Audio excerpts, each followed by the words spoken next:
Buenos días a todos. Tenemos un programa un poquito distinto.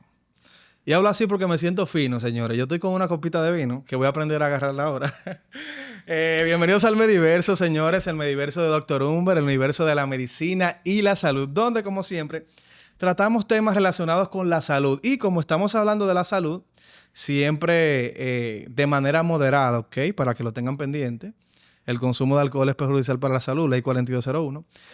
Pero, como hoy es viernes, traje a un invitado muy especial, señores. Estoy aquí con una copita de vino. Recordar que el vino es cultura, el vino es tradición, ¿cierto? Y es sociedad también. Entonces, por eso, como yo quiero ampliar mis conocimientos culturales, traje aquí una persona que es experta en el área de lo que es el vino. Él es un sommelier, él es un catador profesional de vino, no como uno que se echa un poquito de vino y uno dice de que no, que ese es barato, que ese es caro, que esto. Moverlo así, decir, mírale el cuerpo. No, eso se hace con sutileza, con detalles, ¿verdad? No como uno que no sabe ni agarrar una copita de vino. Pero él sí. Él es muy especial porque he estudiado este arte de lo que es catar, de lo que es probar, de seleccionar cuáles son los mejores productos a la hora de lo que es el vino. Con ustedes, señores, tenemos a mi querido amigo Héctor García, sommelier RD. ¿Cómo te sientes? Hey, hermano querido, muchísimas gracias, muy bien. De hecho, el hombre entró fino. Hasta la voz le cambia. Oye, no. Yo te escuché romántico. Digo, bueno, esto se va a poner raro. Pero no, de verdad, para mí un placer y espero que tu gente, tus seguidores, que son los míos, porque también estamos en las redes, claro, disfruten de este espacio y de este momento y de esta conversación que vamos a tener. Excelente, excelente. Mira, primero que todo... Salud. ¿Verdad? Salud. Sí. ¿Con la izquierda? Con la que tú quieras. Ok. El tema es brindar. Ahí está, salud, hermano.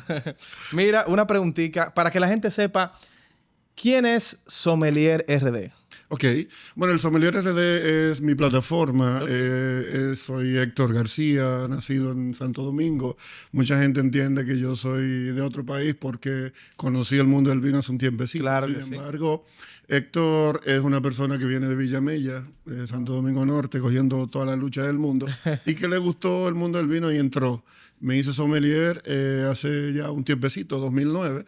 Wow. ¿Y qué te digo? El Sommelier RD es un sueño hecho realidad que siempre he tenido, que siempre he intentado vivir bajo ese sueño. Y Dios me está dando la oportunidad de hacerlo. Sommelier es una persona que es un experto en vino, en otras bebidas, que tiene la facilidad de poder describir el vino, hablar del vino con el comensal o la persona que va al restaurante, al lugar donde estás trabajando, y describirle las características que puede tener un vino. Además de recomendarle también un vino para X comida o viceversa. Ok, ¿y por qué? ¿De dónde sale esa pasión por el vino? O sea, ¿de dónde le sale a ese joven soñador de Villamella ser un catador de vino profesional y no ser un pelotero, un abogado, un ingeniero? ¿Por qué sommelier? Bueno, yo siempre que me hacen esta pregunta digo la realidad, porque quiero hablar con... No, claro, sinceridad. Con la verdad. Yo entro en el mundo del vino, yo entro al mundo del vino por necesidad. Una necesidad imperiosa de un trabajo. Esa necesidad me lleva a una tienda especializada en vino, a trabajar en ella, pero a trabajar en el área de almacén, cargando cajas, sin saber absolutamente nada. Simplemente agarrar una caja, cargando caja, y esa posibilidad de cargar caja era temporal en el lugar donde estaba. Me llamaron al año siguiente, era temporada navideña, bueno, y me llamaron 3 veces. La cuarta vez que me llamaron, pues fue ya para dejarme fijo, cargando caja igual, pero ya en la tienda de vinos. Adentro ya. Adentro. Una vez que yo entré a esa tienda de vinos, que vi lo que era, digo, wow, esto es lo que yo quiero trabajar. Bueno, pues empecé a estudiar en la misma tienda. Empezamos a estudiar un diplomado de sommelier que duró 1 año y algo, y ese año y algo fue esforzándome cada vez más para poder lograr estar dentro de los primeros sommeliers. Bueno, pues me gradué en 2009. En el mismo 2009 vamos a un concurso que se hizo primera vez en República Dominicana, que era concurso de mejor sommelier de República Dominicana. En ese concurso, a Dios la gracia, ganamos primer lugar. ¿Cómo uno gana ese concurso? Es un concurso donde prueban tus habilidades. ¿Cuáles serían esas habilidades? Bueno, la cata, probar un vino, describir las características de un vino, qué tiene, qué no tiene, de dónde puede venir, qué variedad de uva es, qué características tiene en cuanto a aromas, a sabores, a componentes. Además de eso, poder una mesa de comensales, también atenderla. Buenas tardes, buenos días, es fulano de tal, yo soy sommelier. Bueno, hacer un ejercicio de lo que tú vives en un restaurante. Además de eso, te ponen una pizarra, un teleprompter para tú corregir un grupo de vinos que te colocan ahí y te ponen errores en cada uno de los vinos. Tú verificar cuál error a modo de escritura, a modo de zona de donde viene, a modo de variedad de uva, a modo de año, de cosecha. O sea, un sinnúmero de errores que había que corregir con el público, porque a todo esto era en un teatro. Eso es como, básicamente, o sea, son varios participantes y les ponen como si fuera diferentes desafíos, por así decirlo. Así mismo. Y tú tienes que elegir las características, decir de dónde viene, decir cuál puede ser la cosecha, de dónde pueden ser, qué tipo de uva, solamente probándolo y ya. Probándolo y mirándolo. Y mirándolo. Y a veces no puedes ni siquiera mirarlo porque la copa a veces es negra, con la intención de que no te influencie el color. De que simplemente textura, temperatura y todo esto. Y ya tú sabes que si te ponen una copa negra y te ponen un vino frío, pues casi seguro estén presente de un blanco. Un vino blanco, claro. Pero no siempre te das cuenta. ¿Por qué? Porque al no verlo, hay vinos blancos que tienen la misma textura, la misma característica que un tinto. Y la intención es esa, es desvirtuarte lo que tú tienes, para que tú puedas a fondo verificar qué realmente hay y qué no hay. Esa es la intención principal. Entonces, en esa competencia tú quedaste en primer lugar. Gracias al Señor, es la primera competencia que se hizo en Dominicana.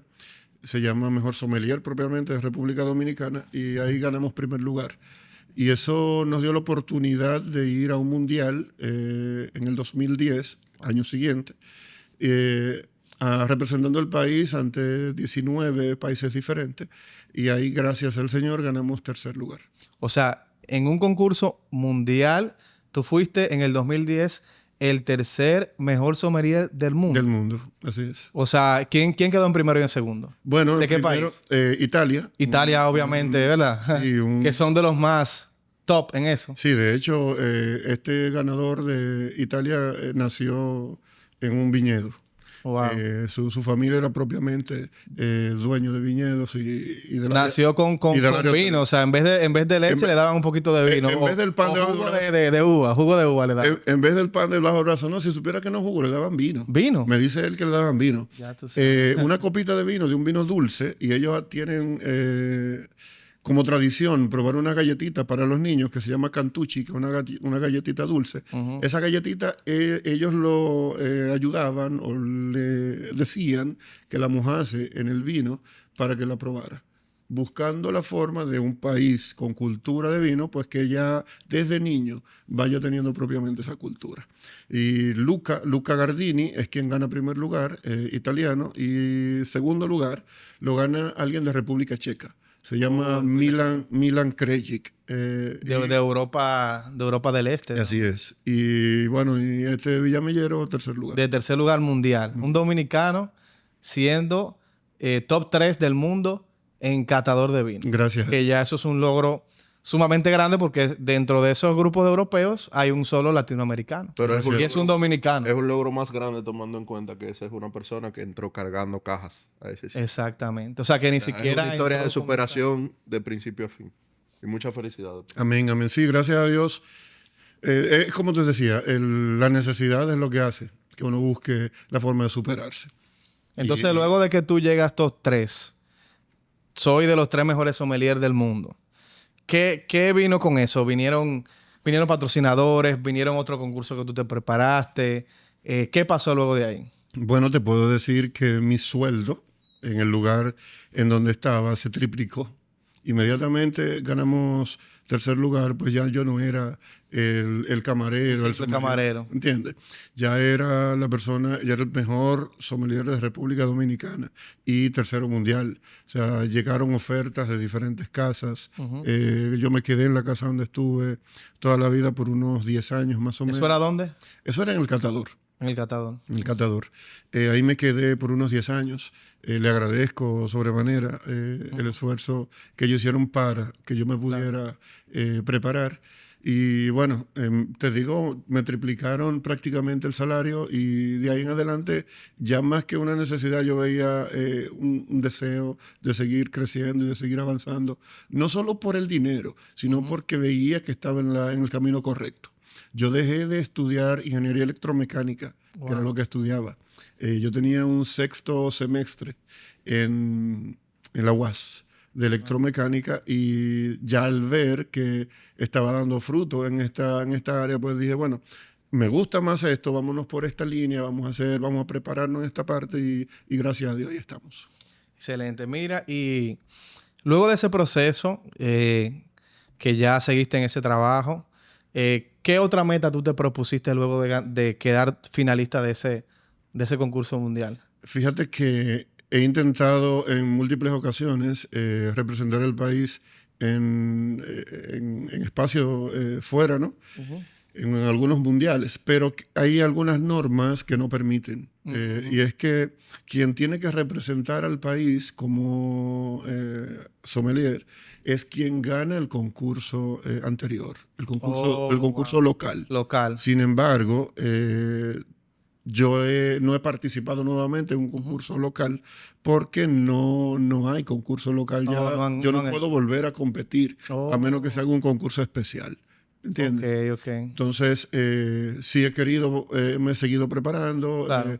he hecho múltiples diplomados diferentes para vinos especiales como Jerez, que son vinos que vienen de la frontera de España, de Cádiz, y que en el caso también me he especializado en vinos de la zona de Rioja, en vinos en Cava, que son vinos españoles espumosos, y así. O sea que dentro del mundo del vino hay es un mundo totalmente aparte. O sea, eso hay que dedicarle mucho tiempo, por lo que veo. ¿Cuáles son, de manera resumida, los diferentes tipos de vino y cómo uno puede acompañar a cada uno y en qué ocasión? Ok.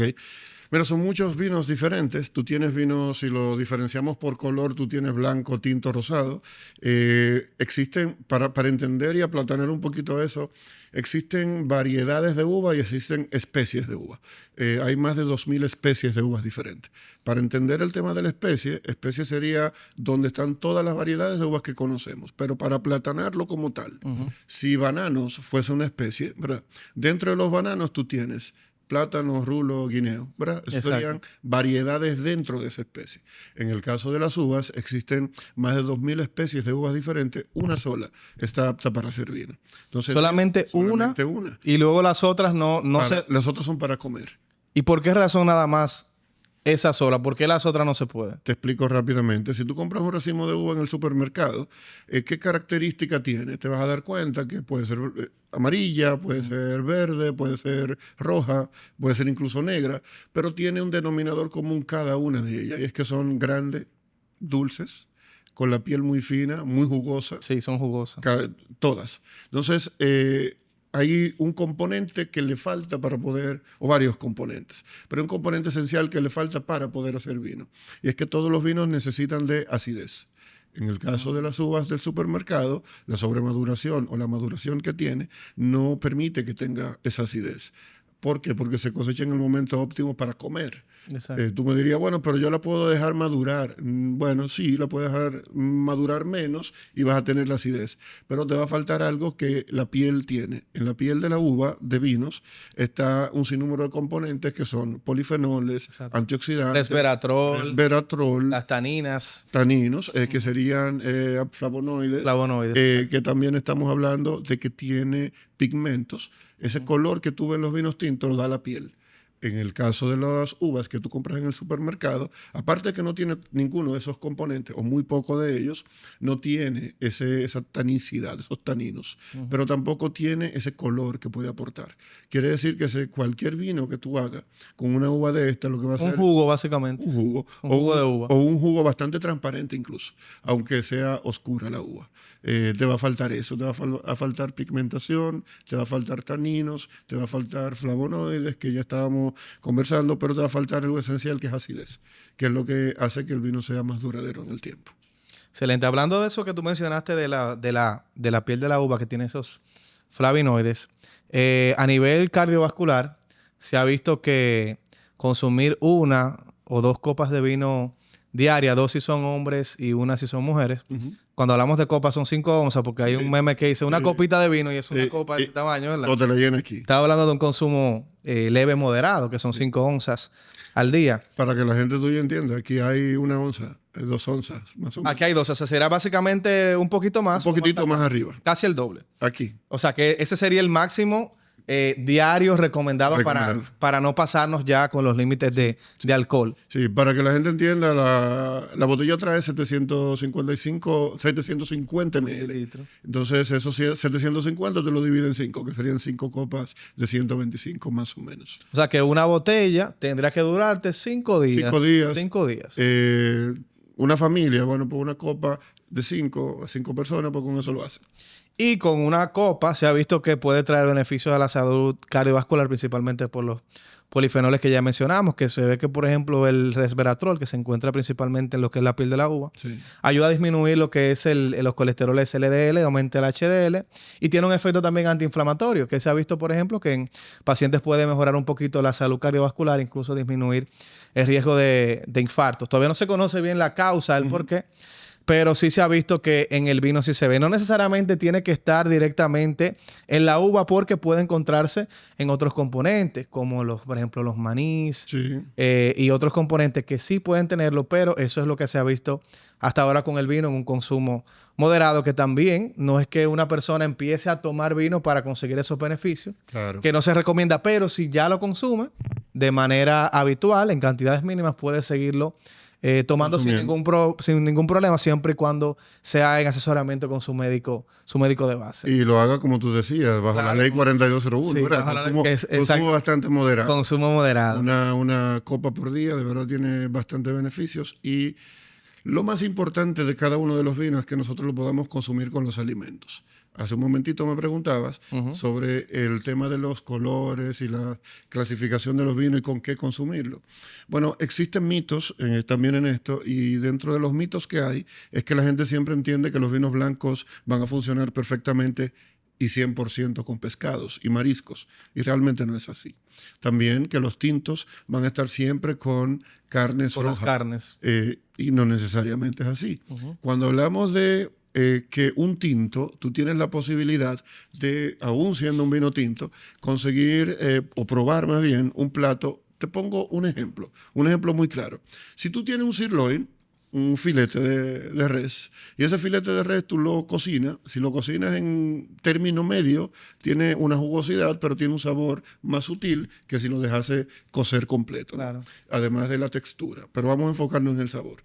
Estamos hablando de que la misma carne que tú cocinas en diferentes puntos de cocción, en diferentes términos, tiene diferentes tipos, tiene diferentes sabores, y eso indica que tú debes utilizar diferentes vinos, que no necesariamente va a ser el mismo vino tinto. También ese mismo filete de res, si tú lo longeas y no lo cocinas, sino que es un carpaccio, tiene un sabor completamente diferente. Entonces, ese mismo filete de res longeado, hecho un carpaccio, lo que va a funcionar perfectamente es más un vino blanco que un tinto. Y estamos hablando de carne, o sea, que estamos hablando de la misma materia prima. ¿Qué te quiero decir con esto? Que no siempre todas las carnes van a funcionar con un vino tinto. Y no siempre todos los mariscos funcionan con un vino blanco. Porque si hablamos de pescados y mariscos, si hablamos de salmón y atún, ¿verdad? Pescados bastante grasos, con suficiente omega 3, pero con mucho sabor. El sabor del pescado casi siempre está muy por encima del vino cuando es blanco. Entonces, cuando tú tienes un vino blanco con un salmón, lo que se busca cuando se combina el vino con los alimentos, que se llama maridaje, lo que se busca en el maridaje es que se complementen los sabores, que no se sobreponga un sabor en otro, que no, un sabor no solape al otro. Entonces, con el pescado salmón, con atún, cualquier vino blanco queda muy por debajo. El sabor versus la carne, versus el pescado. Lo ideal sería utilizar un vino tinto que tenga buena acidez. Recuerda que ahorita estábamos hablando de la acidez y piensa en acidez como esto que limpia la boca cuando hay grasa en ella. Piensa en acidez como cuando tú a algún tope que tiene grasa, tú le pones limón, que ese limón precisamente limpia la grasa. Ese mismo efecto hace la acidez en la boca, en el paladar. Y para tú tener entonces un pescado con mucha grasa, necesitas de un tinto con buena acidez, más que de un blanco. Las mejores reservas de vino del mundo, bueno, imagino que muchas de ellas se deben encontrar en Italia. ¿Qué otros lugares del mundo tienen como que las reservas más famosas? Yo sé que en California hay muchas reservas de vino. ¿Qué lugares del mundo cuentan como que con las reservas más conocidas y por qué? Bueno, si hablamos de grandes vinos, en todos los países hay grandes vinos, sin embargo, si tenemos que elegir uno que otro país, el lugar más importante tradicionalmente y según la historia del mundo del vino, para esto va a ser Francia. Y luego Italia, luego España, Europa más que todo. ¿Por qué? Porque Francia tiene más de 2000 años haciendo vinos.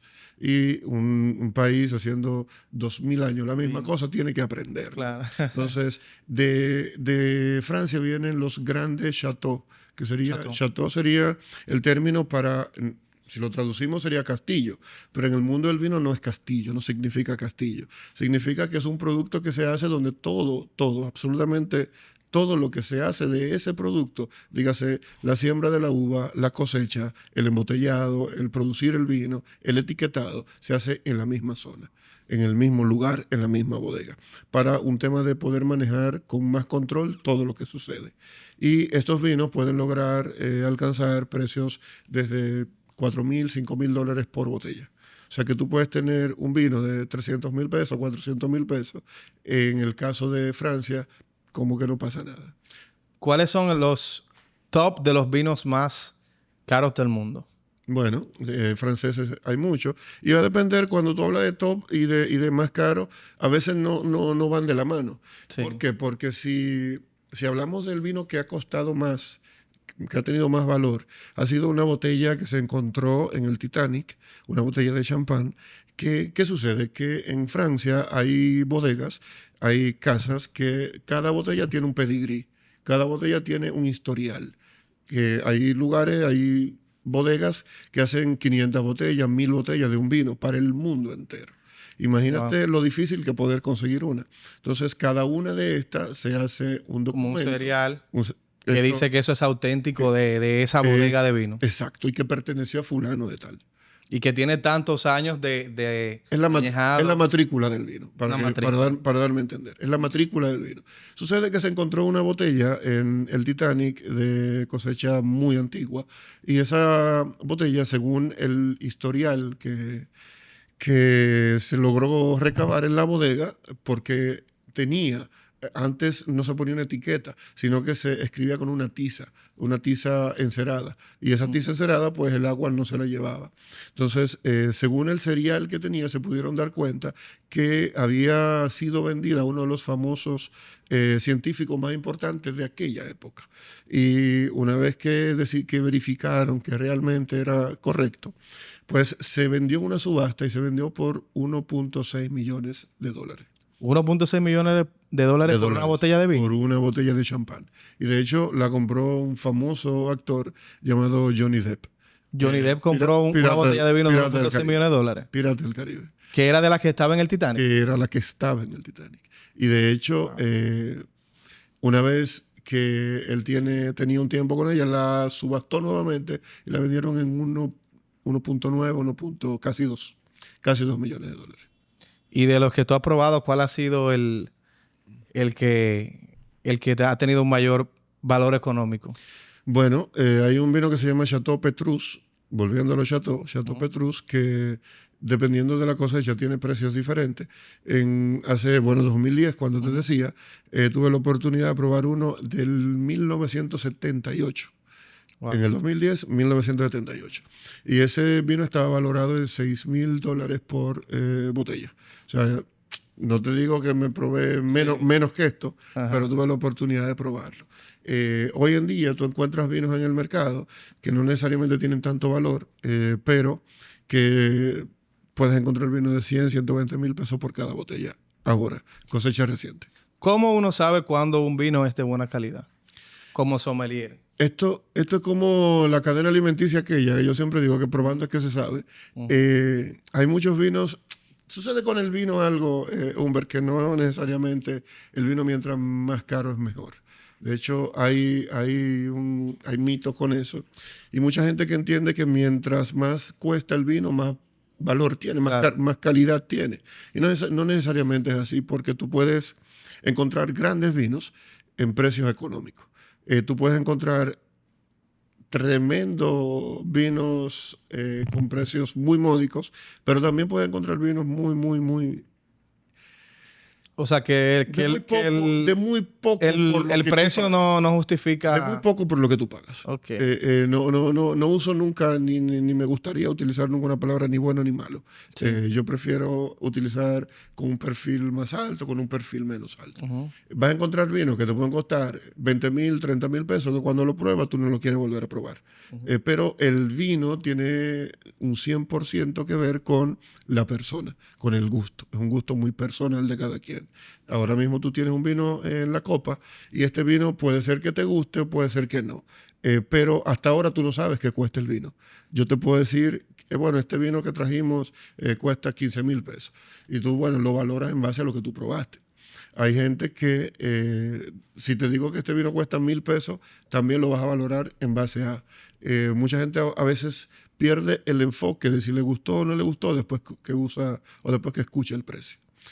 ¿Qué te quiero decir con esto? Que cuando tú tienes un vino de alto precio, una vez que tú lo pruebas, no necesariamente va a ser un vino de alta satisfacción. Va a ser un vino que pasa desapercibido muchas veces. Pero va a depender no del vino, del paladar, de ti, porque uno se va acostumbrando. ¿Cómo uno lo va entrenando así para uno ser un buen catador? ¿Uno tiene que hacer algún tipo de... probar algún alimento especial o algo para uno ir entrenando ese paladar? Bueno, así como tú tienes que prepararte constantemente para aprender términos en la medicina, así mismo hay un sinnúmero de términos en el vino. Y esos términos te dan un sitial, ¿no? Un target. Pero del término a aprenderlo es diferente. ¿Cómo me puedo dar cuenta? Bueno, lo primero es que cuando tú hueles un vino, el vino, para tú darte cuenta, no que es bueno ni que es malo, sino que esté en óptimas condiciones, es que el vino debe oler a fruta. Es que el vino debe oler, no puede oler a cosas que no son propiamente del vino. El vino es 100% uva. Hay vinos que huelen a corcho y por eso tú escuchas a mucha gente decir, el vino está acorchado. Y cuando el vino está acorchado, pues la gente lo repele porque el corcho no puede impregnar aroma al vino. El aroma que tiene que tener el vino debe ser 100% de la fruta o de la madera por la que pasa el vino. Entonces, tú te vas a dar cuenta que un vino está en óptimas condiciones precisamente por eso, porque huele a fruta, porque huele a madera, porque huele un sinnúmero de componentes más como especias. Sin embargo, ¿cómo yo me doy cuenta de si es bueno o de si no? Es un tema, vuelvo y te digo, un tema de gusto. Vas probando, te vas dando cuenta que te identificas con cierto nivel de acidez. Hay gente que le molesta probar un vino que tenga taninos, lo que mencionábamos. Sí, taninos, ajá. Que de hecho los taninos, para que la gente que no lo ha probado o que no se ha detenido, los taninos es como cuando tú pruebas un guineo que tú creíste que estaba maduro, que no está bien maduro. Esa manchosidad, o lo que han tenido la oportunidad de probar limoncillo, esa manchosidad que deja el limoncillo o el níspero, eso es tanino. Entonces, hay gente que no le gusta esto. y hay gente que prefiere que el vino no tenga taninos. Pero un vino tinto que no tiene taninos es un vino que ya perdió todas sus propiedades. O sea que el esqueleto del vino, ya hablando de manera médica, el esqueleto del vino no es más que los taninos que el vino pueda tener. Mientras más taninos un vino tinto, más longevidad va a tener. Eso es lo que ayuda a que tú pruebes un vino 15 años, 20 años después y el vino esté íntegro. Aprovechando que te tengo aquí, hay errores comunes que las personas que no tenemos mucho conocimiento o que apenas se están adentrando en el mundo del vino cometen. Por ejemplo, hasta el simple hecho de uno agarrar una copa, ya tú como experto puedes saber si esa persona sabe o no catar vino. Sí. ¿Cuáles son esas cosas que de manera general, claro, eso no se aprende de la noche a la mañana, pero que uno tiene que tener en cuenta para uno no verse un experto, pero por lo menos uno no verse como un principiante que no sabe ni siquiera degustar un buen vino? ¿Cuáles son esas cosas que hay que tener pendientes? Lo primero es que desde que tú ves una persona que agarra la copa, tú te das cuenta si la agarró así. No, ya ahí, quítalo. Lo ideal es agarrarla aquí. Ok, aquí abajo. Aquí sí. Okay. Y en actividades cuando tú estás de pie, chulo, se puede agarrar así. Así también. Sin embargo, ¿por qué se agarra aquí? Porque todos los vinos tienen temperaturas ideales de servir. Entonces, la temperatura se altera una vez que yo hago esto. Nosotros tenemos 37. Si yo agarré aquí con los 37 grados que tengo, ya yo estoy modificando la temperatura del vino. Por supuesto, porque traspasas calor. La única copa que se puede agarrar así es la de coñac. Coñac solamente. Y el coñac, ¿por qué? Porque tiene mucho alcohol y una vez que tú calientas un poquito el coñac, entonces se empieza a evaporar un poquito ese alcohol. Pero los vinos, lo ideal es agarrar la copa de esta manera. Y no sé si has visto que mucha gente, después que agarra la copa así, hace esto. ¿Se puede eso? Sí, por supuesto. Ok. ¿Para qué es eso? Bueno, fíjate que una vez que se hace, no sé si se puede ver en cámara, fíjate que una vez que se hace, se forma un remolino en la copa. Y ese remolino que se forma en la copa, los vinos tienen diferentes tipos de aromas. Aromas que son de moléculas livianas, o sea que inmediatamente tú lo sirves, fluye el aroma, se perciben. Y hay otros que tienen, el mismo vino puede tener moléculas aromáticas pesadas, que es necesario que tú oxigene el vino. No sé si tú has escuchado a mucha gente decir, deja que el vino respire. Sí, que respire. A eso se refiere, a oxigenarlo. O sea, que se puede hacer esto. Que no solo que se puede, que es correctísimo hacerlo. Y te vas a dar cuenta qué tan correcto es en la medida de que tú dejas un vino un tiempecito en la copa y luego lo hueles. Fíjate que cuando tú lo hueles, por ejemplo, huele dulce, huele frutal, pero si tú lo mueves y vuelves y lo hueles, te vas a dar cuenta que los aromas empiezan a cambiar. Se percibe menos, sí, como menos. Se percibe quizás algo menos. Menos, sí. Pero vas a sentir en un momentito que cambian esos aromas. Que en vez de sentir ese aroma frutal, vas a sentir ahorita un aroma de caramelo, un aroma dulce, y tiene mucho que ver con la oxigenación del producto. Entonces, una vez que mucha gente también, fíjate, que hace esto y verifica el color del vino. ¿Por qué? Porque en el color del vino hay cosas que tú puedes ver. Y es que los vinos tienden a tener colores, ¿verdad? No todos los vinos tintos tienen el mismo color. Hay tonalidades de color. Todos empiezan con rojo, pero hay rojos de diferentes tonalidades. Sí, claro. Un rojo teja, un rojo púrpura, un rojo ladrillo. Y eso, mientras más claro es el vino rojo, más envejecimiento o añejamiento va a tener el vino. Me explico. Tú has escuchado hablar de vinos crianza, reserva, gran reserva. Sí, sí. Esos son vinos que se le denomina así por el tiempo de añejamiento o envejecimiento que tiene. Mientras en barrica de roble, que es lo que se utiliza. Mientras más tiempo tiene el vino añejándose, un gran reserva, por ejemplo, se pasa 5 años de añejamiento antes de que llegue al mercado. Siempre y casi siempre va a tener que un vino que pasa mucho tiempo de añejamiento, el color oscuro va degradándose. Y ese color oscuro te indica de que es un vino joven en el caso de los vinos tintos. O sea que mientras más claro es, se puede inferir que tal vez pueda tener un precio mayor por el tiempo de reserva que tiene. Se puede inferir de que tiene más añejamiento, que ha sido más oxidado y que pudiera tener un precio mayor, pero no por el color, sino por el paso en la madera que implica un gasto. Pero a veces, y con esto, no necesariamente el vino Gran Reserva siempre va a ser más caro que un crianza o que un reserva, porque va a depender mucho de cómo trabaja cada productor. Gran Reserva no indica propiamente un precio, sino indica un tiempo de añejamiento.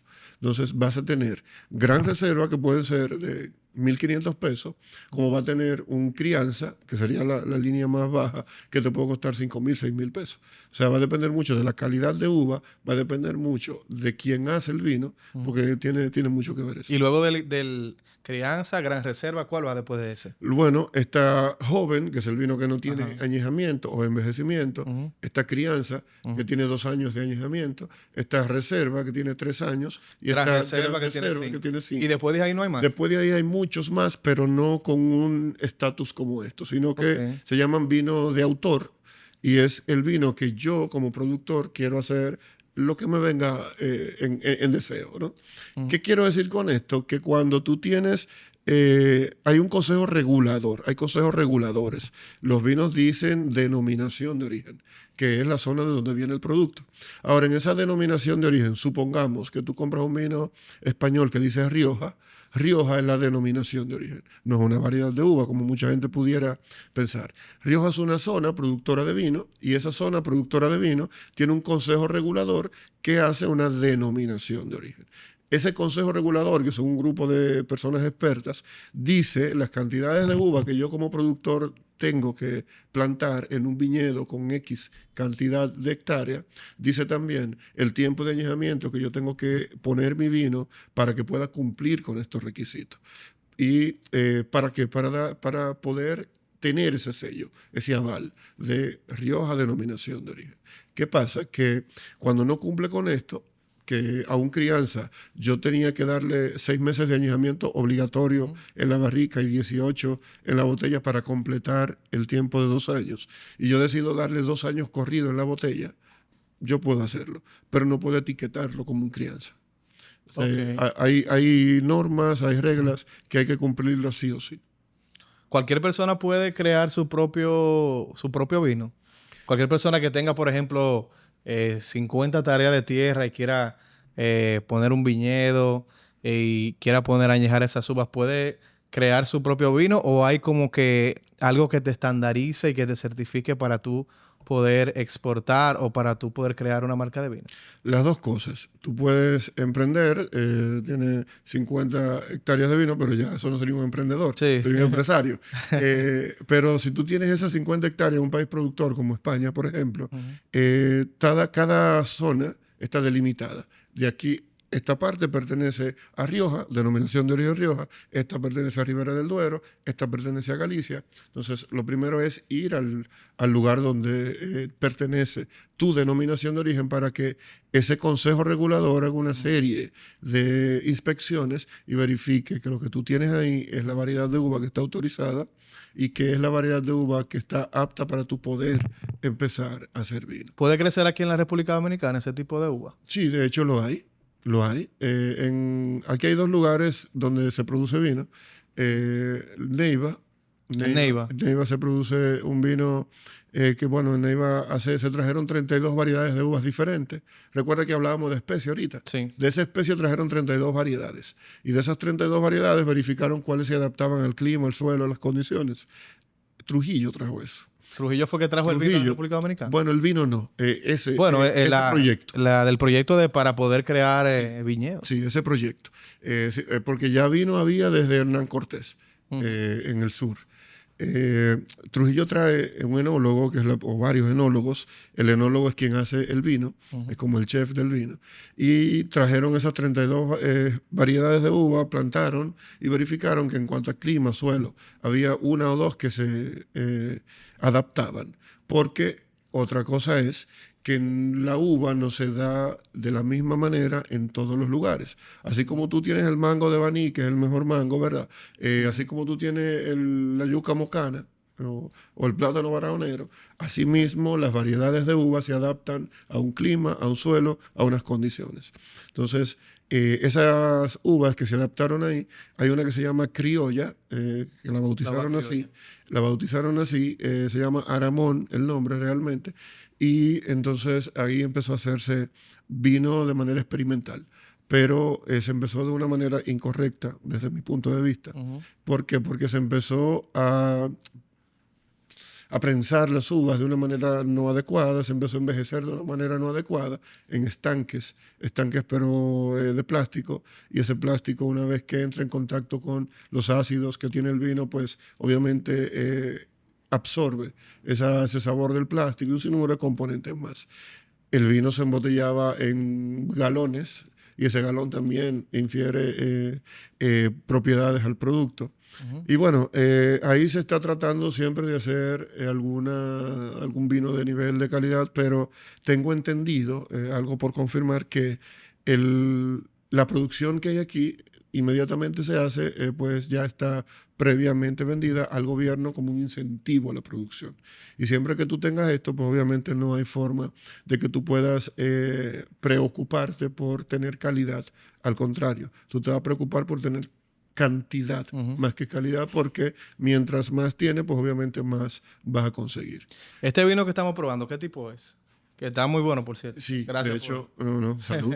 De hecho, esto es un vino chileno, es una variedad de uva que se llama Cabernet Sauvignon. Cabernet Sauvignon. Y el vino es un vino estilo Red Blend, que cuando hablamos de estilo Red Blend, el que conoce un poquito de vino sabe que nos referimos a un vino medio dulzón, frutal, suave, fácil de tomar. Fíjate que este es un vino que no molesta cuando tú lo pruebas, sino que es un vino bastante sutil, bastante suave. Te reitero, chileno, Cabernet Sauvignon, la marca te la debo. En Chile son muy buenos a la hora o son muy conocidos a la hora de crear vinos. Tienen mucha reserva. Sí, de hecho, cuando hablamos de los países que más importan vino al país, está Chile como segundo lugar. Está España, que tiene de hecho el 40% de todos los vinos que vienen al país son españoles. Chile y Estados Unidos peleando ahí por el segundo lugar. Chile es uno de los países que mayor vinos llega al país desde este lugar, con mucha calidad y no necesariamente con mucho precio. ¿Tú das algún tipo de conferencias, de charlas para esas personas que quieren aprender, a degustar, a que lo inviten a algún tipo de reunión y no pasa una vergüenza de que agarrando una copa de vino? Así, sí, para los que queremos aprender. Sí, claro. De hecho, yo estoy siempre, me pueden buscar como el Sommelier RD, que ahí siempre estamos publicando lugares y cursos que vamos haciendo. Yo tengo un vino, yo tengo un... No, pero nadie sabe, ahorita sacan... Dios quiera, ¿verdad? Sommelier vino. Sí. Yo tengo un curso que se llama Vino con Sentido, y es precisamente para que la gente que empiece a encontrarle ese sentido al vino, es que la gente empiece a disfrutar el vino con criterio. La intención es que la gente aprenda técnicas, características, zonas, variedades de uvas, con qué consumir cada cosa. Y además de eso, pues charlas de cata, talleres de cata de tequila, ron, whisky, vinos. O sea, que no solamente se restringe el vino, sino que también otros tipos de bebidas, tanto alcohólicas como no alcohólicas, me imagino también. Para las personas que no son consumidores de alcohol, también pueden aprender a degustar ese tipo de bebidas. Por supuesto. Y de hecho, en el país ahora mismo hay un auge muy, muy alto de vinos sin alcohol. O vinos desalcohólicos. Y cervezas sin alcohol, muchas ahora. Hay muchas cervezas que están saliendo sin alcohol. Sí, que es un proceso, es un vino como este que se desalcoholiza. No es propiamente que se haga sin alcohol. Porque definición de vino es jugo de uva fermentado. Y si hay fermentación, hay un tipo de alcohol. Entonces, se extrae el alcohol una vez que ya es hecho vino. No es un vino que nace sin alcohol propiamente. O sea, por ejemplo, se habla de los principios de la humanidad, de que, por ejemplo, los apóstoles bebían vino. Entonces, ese vino, si era vino, tenía alcohol. Entonces. Claro que sí. De hecho, la Biblia no se equivoca. La Biblia dice que habla del vino, de que Jesús hizo, el primer milagro que hizo fue vino. Entonces, cuando hablamos de vino, hablamos de jugo de uva fermentado. Y si hay fermentación, te reitero, hay alcohol. O sea, que por eso tal vez decían como que no te embriagues de vino, porque si se embriagaban de vino, algún tipo de alcohol tenía que tener. Y un ejemplo importantísimo de eso es Noé. De hecho, no es el primer... yo siempre digo a modo de relajo que no es la primera persona que patentiza un humo. Y es que no es sale a caminar con una garrafa de jugo, ¿verdad? Pero antes recuerda que no había un colador ni una licuadora, se machacaban las uvas y se agregaba ahí con todo y piel. Entonces lo que tú necesitas para hacer un vino es jugo de uva y piel de uva. Y ya con eso se Ya hace. con eso es vino. ¿Y no entonces? Noé agarra, prensa sus uvas, las pieles se quedan aquí, esas pieles empiezan a macerar y empiezan a transformar el azúcar que está en el jugo en alcohol, porque en la piel está la levadura. Piensa en la levadura que tiene la caña, ese polvillo blanco que tiene la caña, eso es levadura. Igual en la piel está, en la piel de la uva está. En aquel entonces no se lavaba la uva porque el agua era menos saludable que una copa de vino o que una copa de cualquier otro alcohol. Entonces, ¿qué sucedía? Que como Noé tenía jugo y tenía piel de uva en el mismo líquido, Se fermentó. llegando a lugares se fermentaba. Y ya no es trago a trago, lugar en Llegó a la arca, ¿no? Entonces. lugar en lugar, lo que llevaba más bien era vino. Y ahí es que Noé, de hecho, está en Génesis 9, versículo 21, dice que Noé se embriagó hasta que se quitó la ropa. O sea que se puede decir que la primera persona que se ahumó La que patentizó un humo, yo digo. fue Noé. Sí, Antes de entrar al arca Bueno, ya no estaba listo ya. según la Biblia. Según lo que he leído. Bueno, señores, para terminar aquí, increíble este conversatorio, porque no es una entrevista, es simplemente un conversatorio con mi querido amigo Héctor. Si nos puedes dejar tus redes, por favor, en qué lugar estás dando toda tu charla y eso para que la gente te siga. Claro que sí. De hecho, yo estoy en todas las redes como el Sommelier RD. Y de hecho, invito a la gente que te ve a que también nos vea en un podcast que hemos lanzado Sí, yo vi buenísimo. que se llama Vino a Conversar. Vino a conversar de Eh, vino solamente. De hecho, Con José Guillermo estaba... bueno, José Guillermo fue el primer invitado. Oh, excelente. En algún momento vas como invitado. Claro que sí. Se claro llama, reitero, Vino a Conversar en todas las redes, en todas las plataformas, ahí nos siguen y estaremos prestos a responder todas las inquietudes. De verdad te felicito por lo que estás haciendo, un bonito estudio, una muy buena entrevista. De hecho, tuve la oportunidad de ver algunos de tus episodios Sí.